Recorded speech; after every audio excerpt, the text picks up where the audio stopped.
और ये खबर जोधपुर से है। जोधपुर के अंदर एसीबी की बड़ी कार्रवाई हुई। एनडीपीएस कोर्ट का कनिष्ठ सहायक कार्यकाल में कार्यरत विशिष्ट लोक अभियोजक ट्रैप हुआ। एसीबी ने प्रमोद कुमार जैन को दबोचा है। आरोपी की जमानत पत्रावली पेश करने के एवज में रिश्वत मांगी गई थी। 2000 की रिश्वत लेते रंगे हाथों ट्रैप किया गया। परिवादी रत्नाराम से 3000 रुपए की घूस मांगी थी।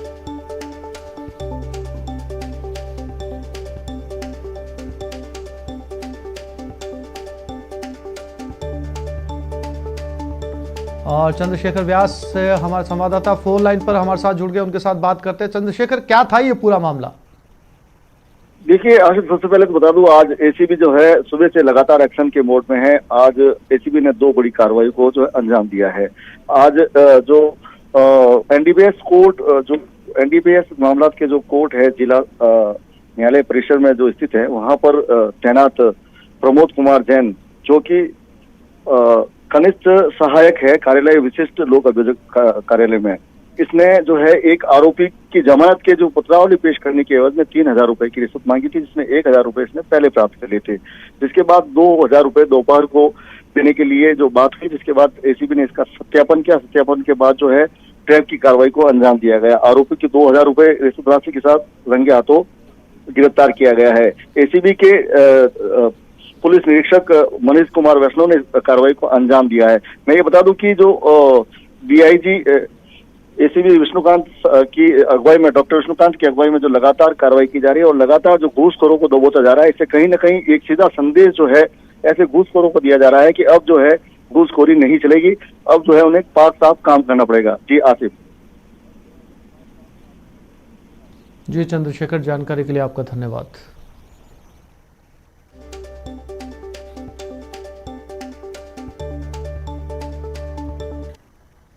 अब गुर्जर आरक्षण पर आपको अपडेट दे देते हैं। गुर्जर प्रतिनिधि मंडल के साथ वार्ता जारी है। कैबिनेट सब कमेटी वार्ता कर रही है। कर्नल किरोड़ी बैसला की अगुवाई में 11 सदस्यीय प्रतिनिधि मंडल के साथ ये वार्ता की जा रही है। आरएसईबी गेस्ट हाउस में ये वार्ता चल रही है। मंत्री बीडी कल्ला, टीकाराम जूली और सुभाष गर्ग इस वार्ता में मौजूद है।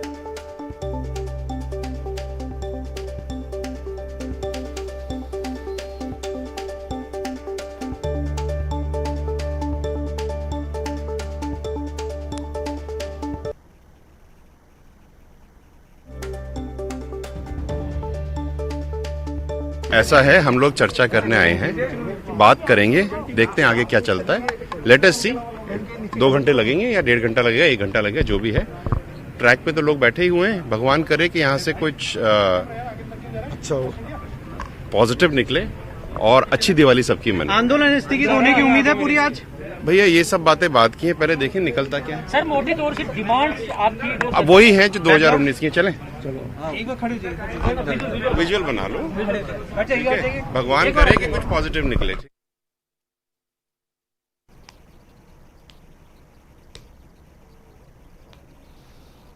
और इसी खबर पर ज्यादा जानकारी के लिए सीधे चलते हैं। हमारे संवाददाता गोवर्धन चौधरी हमारे साथ लाइव जुड़े हैं। गोवर्धन, विजय बैसला करे, भगवान करे कि जो है सबकी दिवाली अच्छी मने, तो पॉजिटिव नोट उन्होंने दिया है। उम्मीद की जानी चाहिए कि जो वार्ता इस समय आरएसईबी में चल रही है उसमें जब बाहर निकल कर आएंगे तो पटरियों पर बैठे गुर्जर उठ जाएंगे।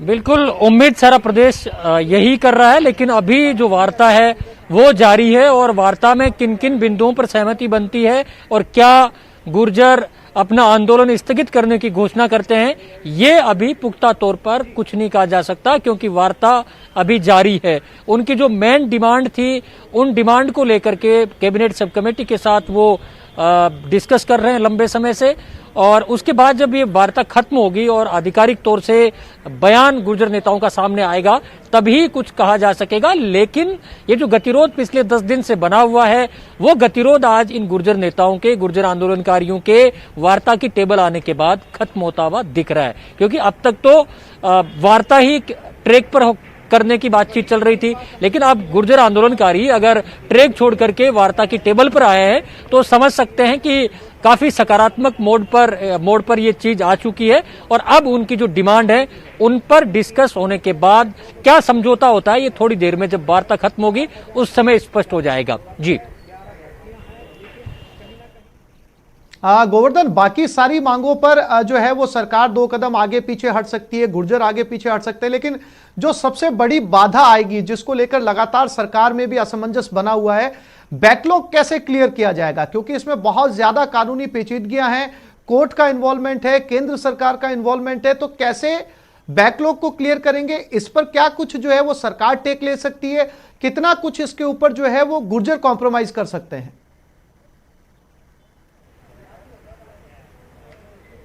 बिल्कुल, देखिए ये मुद्दा ऐसा है जो बैकलॉग का है, वो गुर्जर आंदोलनकारी लगातार लंबे समय से मांग कर रहे थे बैकलॉग भरने की, लेकिन बैकलॉग की भर्तियां कानूनी पचड़ों में फंसी हुई है। तो ये बात है वो सरकार के प्रतिनिधि गुर्जर आंदोलनकारियों को समझा भी रहे हैं।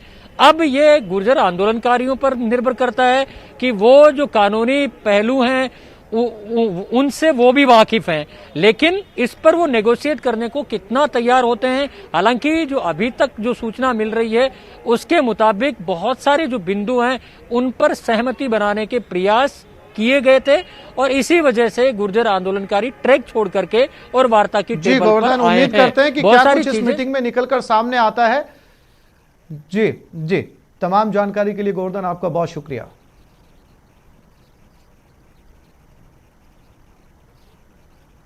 और जयपुर हेरिटेज में डिप्टी मेयर का चुनाव में डिप्टी मेयर के लिए वोटिंग जारी है। कांग्रेस पार्षद मतदान कर रहे हैं। 3 अलग अलग ग्रुप में यह मतदान चल रहा है। बीजेपी पार्षदों ने मतदान किया। असलम फारूकी और महेंद्र ढलेत में यह सीधा मुकाबला है।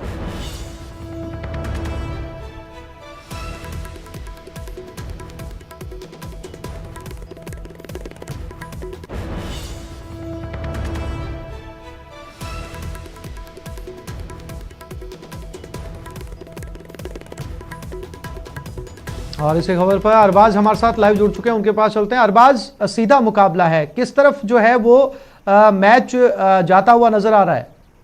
देखिए, इसमें जो स्थिति है वो काफी साफ नजर आ रही है। अभी जो 99 वोट हैं वो डल चुके हैं 100 में से, और 1 वोट अभी जो उमर दराज हैं कांग्रेस के डल चुके हैं 100 में से, और 1 वोट अभी जो उमर दराज हैं कांग्रेस के उनका अभी बाकी है।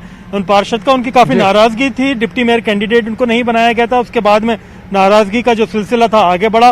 लेकिन फिलहाल करीब करीब आप देखिए कि पूरे वोट डल चुके हैं, 99 वोट आ चुके हैं 100 में से, और 1 वोट का इंतजार है। जो असलम यहाँ पर फारूकी उम्मीदवार बनाए गए हैं कांग्रेस की तरफ से डिप्टी मेयर के, उनकी जीत यहाँ पर निश्चित मानी जा रही है। जो बीजेपी की तरफ से कैंडिडेट थे महेंद्र ढलेत, उनका सपोर्ट बाकायदा पूरी तरह से बीजेपी कैंडिडेट्स ने किया, उन्होंने वोटिंग भी की, लेकिन जो अंतर है दोनों के अंदर मतों का वो साफ नजर आ रहा है। जो 56 और 44 का अंतर है, क्योंकि 55 वोट अभी तक करीब करीब माना जा रहा है कांग्रेस को पड़ चुके हैं, और 44 वोट जो हैं पूरे वो बीजेपी को पड़ चुके हैं। 1 वोट का इंतजार है, जो कि अभी यहाँ पर उमर दराज हैं पार्षद, वो कुछ ही देर में पहुंचेंगे, वोट डालेंगे। उनके वोट डालने के बाद में या तो उसको डिक्लेयर किया जाएगा या फिर 5 बजे तक इस बात का इंतजार किया जाएगा कि वो आए और वोट डालें। जो राजस्थान में अगर बात की जाए, जयपुर के अंदर इस हेरिटेज नगर निगम के अंदर मेयर का चुनाव हुआ था। अब डिप्टी मेयर के चुनाव में नतीजा आने में ज्यादा देर नहीं लगेगी। 100 वोट काउंट किए जाना, उसके बाद में यहाँ पर बाकायदा जो औपचारिकता है वो पूरी कर दी जाएगी। उन्हें यहाँ पर उनका जो डिप्टी मेयर का सर्टिफिकेट है वो भी हाथों हाथ रिलीज कर दिया जाएगा। फिलहाल मैं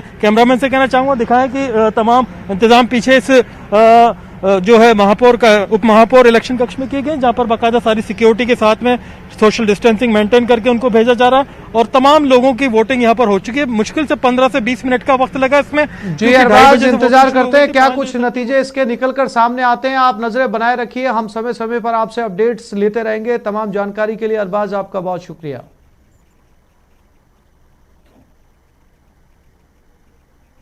और जयपुर ग्रेटर से जुड़ी खबर, मेयर सौम्या गुर्जर नगर निगम के ऑफिस पहुंच चुकी है, मेयर कक्ष में है, मौजूद हैं, और सौम्या गुर्जर मेयर की चेयर पर नहीं बैठी हैं। फिलहाल 13 नवंबर को बैठेंगे मेयर की चेयर पर। सांसद रामचरण बोहरा भी वहां पर मौजूद है।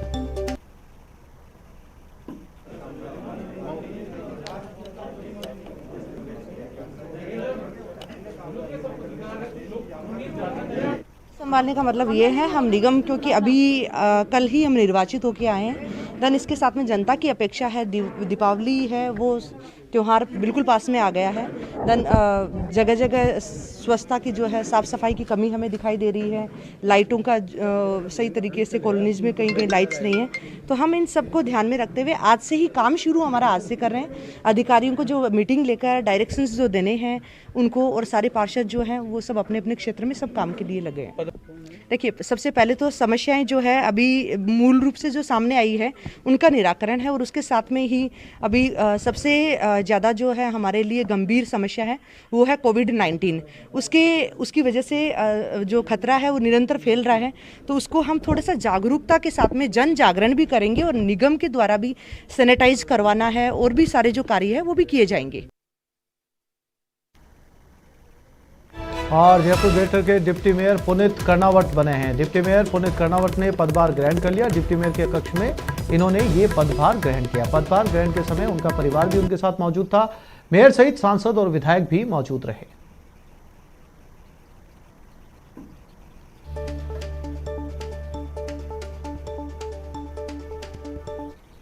सबसे पहले तो त्यौहार का सीज़न है, तो सभी जयपुर के निवासियों को मैं अपनी तरफ से बहुत बहुत शुभकामनाएं देना चाहता हूं।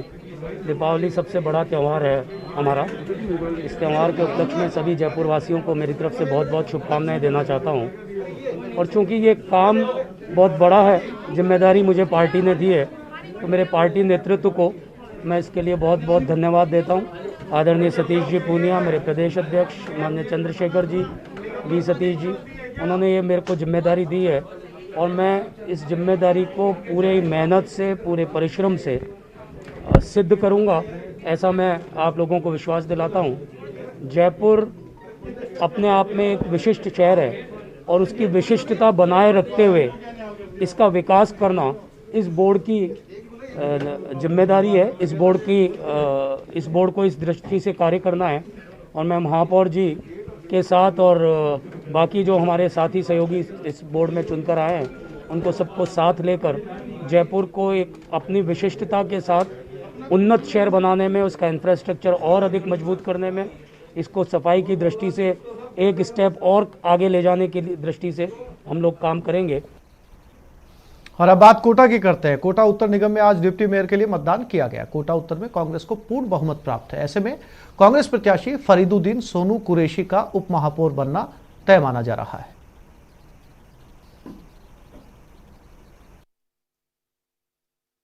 ओम गुंजल जो कल भी उलटफेर में बड़ी अहम भूमिका में शामिल रहे, और आज फिर उप महापौर के मतदान के लिए बीजेपी खेमे से दूर होकर अकेले ही मतदान के लिए पहुंचे हैं।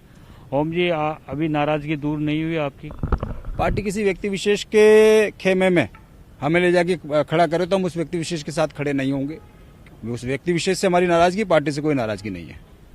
लेकिन कल जो है बीजेपी को शिकस्त मिली, पार्टी आपकी हार गई, 2 वोटों का जो अंतर रहा, उसको लेकर ये भी कहा जा रहा है कि ओम गुंजल भी हो सकते हैं। देखिए, या तो मतों की जांच करा लें, किसने दिया है किसको नहीं दिया। मैंने तो मेरा अधिकार का उपयोग किया, और मैंने बिल्कुल पार्टी के लिए ही मतदान किया, और मैं भारतीय जनता पार्टी से लगनी हूँ। भारतीय जनता पार्टी मेरा परिवार। आज उप महापौर का है, आज भी वही पेच फंसा हुआ है, आज भी आप अकेले आए हैं, कल भी आप अकेले आए थे। अब देखिए, मैंने आपसे पहले भी ये कहा है कि मैं किसी व्यक्ति विशेष के बारे में बंद नहीं होऊंगा। मेरी नाराजगी व्यक्ति विशेष से है। भारतीय जनता पार्टी परिवार है, परिवार के साथ रहेंगे। क्या मन में सोच के आए मतदान को लेकर? कल भी आपने कहा था मैं विकास को तरजीह दे रहा हूँ। आज भी यही कह रहा हूँ, मैं तो विकास को तरजीह दे रहा हूँ। विकास के साथ ही मैं मतदान करके आया हूँ, और मैं तो यही चाहता हूँ शहर में विकास हो, और कोई। तो ओम गुंजल, आज भी उसी तरह के तेवर हैं पार्टी के साथ। हालांकि आज थोड़ा सा उन्होंने ये पार्टी के प्रति सॉफ्ट लाइन जरूर बोली है कि मैं पार्टी के साथ हूँ, लेकिन मतदान करने के लिए वो अकेले यहाँ पर आए हैं। बीजेपी खेमे के साथ नहीं आए हैं, बाड़ेबंदी में जो पार्षद थे उनके साथ नहीं आए हैं। कोटा दक्षिण के नतीजे क्या होंगे, इसकी तस्वीर जो है कुछ देर बाद साफ होगी। लेकिन फिलहाल जो स्थितियां हैं कोटा दक्षिण में, जो पेच फंसा हुआ है 36-36, और इसके अलावा जो 4 निर्दलियों का जो पेच फंसा हुआ है, जिसमें कांग्रेस कल बाजी मारने में कामयाब हो गई थी, आज उपमहापौर के नतीजों में क्या नतीजे आते हैं देखने वाली बात होगी। कैमरा पर्सन मुकेश शाकीवाल के साथ शाकिर अली, न्यूज़ 18 कोटा। और जोधपुर से इस वक्त की बड़ी खबर, नगर निगम दक्षिण में बीजेपी का उप महापौर जीत चुका है। किशन लाल लड्ढा दक्षिण के डिप्टी मेयर बन चुके हैं। कांग्रेस खेमे से क्रॉस वोटिंग हुई, बीजेपी के डिप्टी मेयर प्रत्याशी को 48 वोट मिले।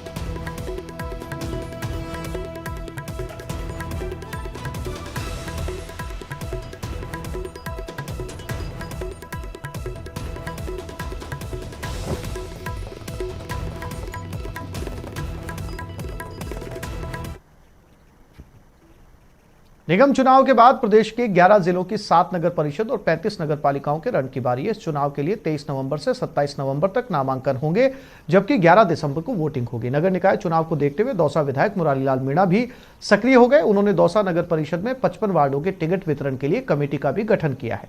मुरारीलाल मीणा ने कहा कि इस बार जिताऊ और टिकाऊ प्रत्याशियों को टिकट दिया जाएगा। नगर परिषद चुनाव को लेकर के जितने हमारे वरिष्ठ कांग्रेस के कार्यकर्ता हैं, जो पूरे नगर परिषद क्षेत्र वाले जिनकी जानकारी है, उनकी कमेटी हमने गठित की है। हम ये चाहते हैं कि हर हालत में हमारा नगर परिषद का बोर्ड बने और कमेटी की सहमति से, उनकी सलाह से बाकायदा सर्वे करके और प्रत्याशियों को चयन किया जाएगा। और ब्रेक के बाद बात करेंगे सटोरियों पर शिकंजे की।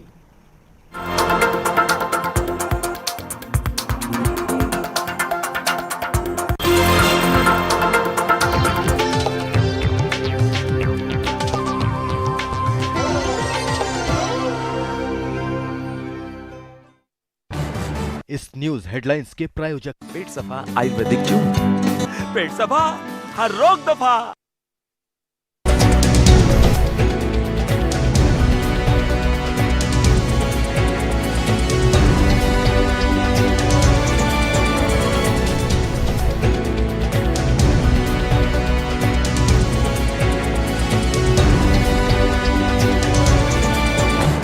इस न्यूज हेडलाइंस के प्रायोजक पेट सफा आयुर्वेदिक जूस, पेट सफा हर रोग दफा।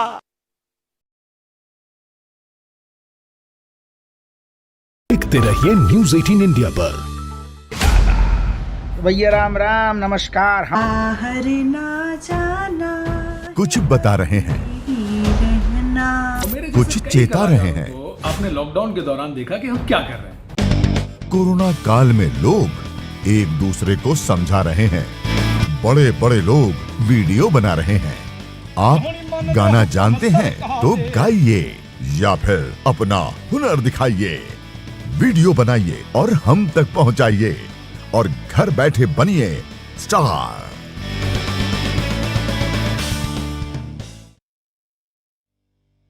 न्यूज 18 इंडिया आपका पसंदीदा नेशनल न्यूज चैनल उपलब्ध है डिश टीवी के चैनल नंबर 663 और D2H के चैनल नंबर 306 पर। कोरोना की हर खबर देखते रहिए न्यूज 18 इंडिया पर।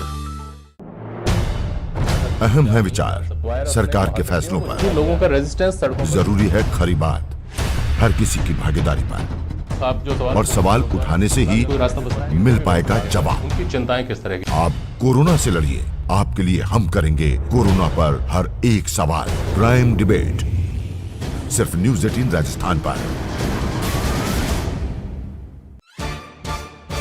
सवाल सारे, मुद्दे तमाम।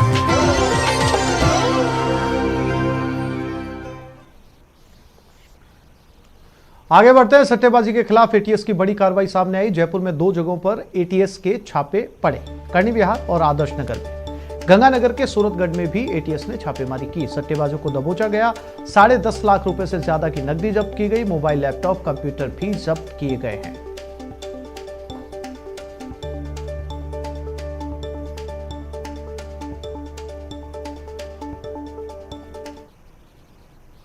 और जयपुर से बड़ी खबर, सटोरियों पर करनी थाना पुलिस की कार्रवाई हुई। पुलिस ने 7 सटोरियों को गिरफ्तार किया। सटोरियों के पास से 8 लाख रुपए कैश मिले। पुलिस ने 4 लैपटॉप भी जब्त किए। कल आईपीएल के फाइनल पर सट्टा लगा रहे थे।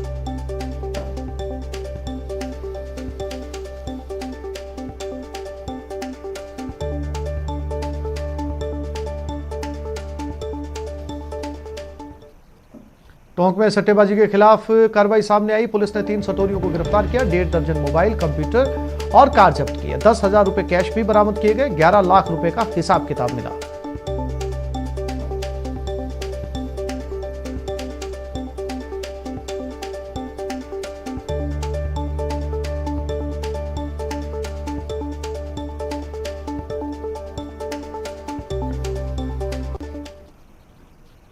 श्रीगंगानगर के सूरतगढ़ से खबर, एटीएस जयपुर टीम की सूरतगढ़ में कार्रवाई हुई।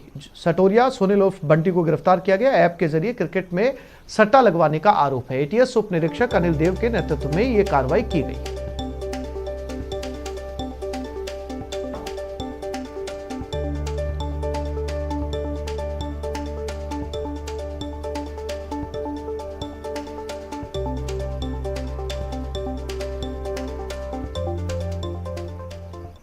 जोधपुर में एसीबी ने बड़ी कार्रवाई करते हुए जवाहर नवोदय विद्यालय के प्रिंसिपल को 10,000 रुपए की रिश्वत लेते गिरफ्तार किया। बताया जाता है कि स्कूल में सीसीटीवी कैमरे लगाए गए थे, जिसका बिल पास कराने की एवज में प्रिंसिपल धर्मेंद्र कुमार जैन ने रिश्वत की मांग की थी।